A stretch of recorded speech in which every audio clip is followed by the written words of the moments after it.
সম্প্রতি এক প্রবাসী দেশে এসে বিমানবন্দর থেকে বাড়িতে ফেরার পথে সড়ক দুর্ঘটনার শিকার হয়েছেন। এতে তার স্ত্রী, সন্তান, মা সহ পরিবারের প্রায় সবাই মারা গেছেন। ইন্না লিল্লাহি ওয়া ইন্না ইলাইহি রাজিউন। তিনি এজন্য ড্রাইভারের বেপরোয়া গাড়ির চালনাকে দায়ী করেছেন। ড্রাইভারের ভুলে কেউ মারা গেলে ইসলামের আলোকে তার শাস্তি কি? খুবই দুর্ভাগ্যজনক একটি বাস্তবতা যে আমাদের দেশে সড়ক দুর্ঘটনা এত বেশি হয় এবং সড়ক দুর্ঘটনায় মৃত্যু, আহত হওয়ার পরিমাণ এত বেশি যে পৃথিবীর খুব কম দেশেই সম্ভবত এরকম দুর্ভাগ্যজনক পরিস্থিতি আছে।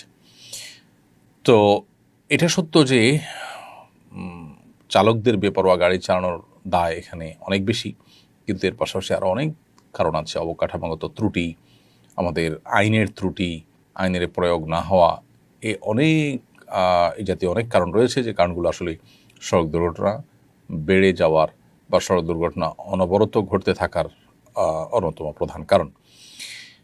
ড্রাইভারের ত্রুটির কারণে যদি অ্যাক্সিডেন্ট হয়ে থাকে, যেমন তিনি অসতর্কতা অবস্থায় ড্রাইভিং করেন, অথবা নির্ধারিত গতিসীমার চেয়ে বেশি চালান, অথবা নেশা করে তিনি ঘুমের ভাব নিয়ে গাড়ি চালিয়েছেন, এরকম যদি হয় তাহলে সেক্ষেত্রে সেটা কতল বিসবাব বা এমন হত্যার আওতায় পড়বে যেটা আসলে কোনো ব্যক্তি কোনো হত্যার জন্য কারণ হলো।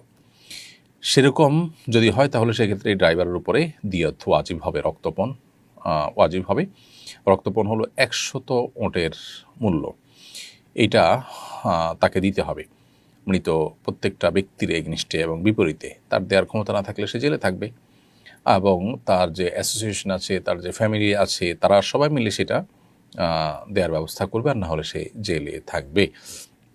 আর ড্রাইভারের কোনো ত্রুটি যদি না থাকে তাহলে এটাকে সাধারণ বিপদ হিসাবে, নসিবে ছিল আসমানি বিপদ হিসাবে এটাকে ট্রিট করা হবে, এবং ড্রাইভারের উপরে সেক্ষেত্রে দিয়ত বা কাফারা কিছুই আসবে না।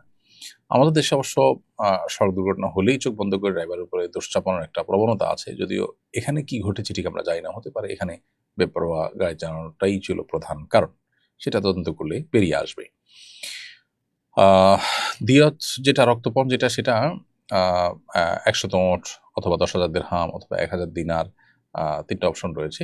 তো 100 ওঁটের যে ব্যাপারটা, এটাই এখন প্রতিষ্ঠিত এবং পরিচালিত, বিশেষ করে মিডল ইস্টে, সৌদি আরব সহ অন্যান্য যে দেশগুলোতে কোরআন এবং হাদিসের আলোকে বিচার কার্য পরিচালনা হয়, সে সমস্ত দেশগুলোতে এখন 100 ওঁটের মূল্য দিতে হয় মানুষের জীবন হানির জন্য যদি কেউ দায়ী হয়ে থাকে তাহলে।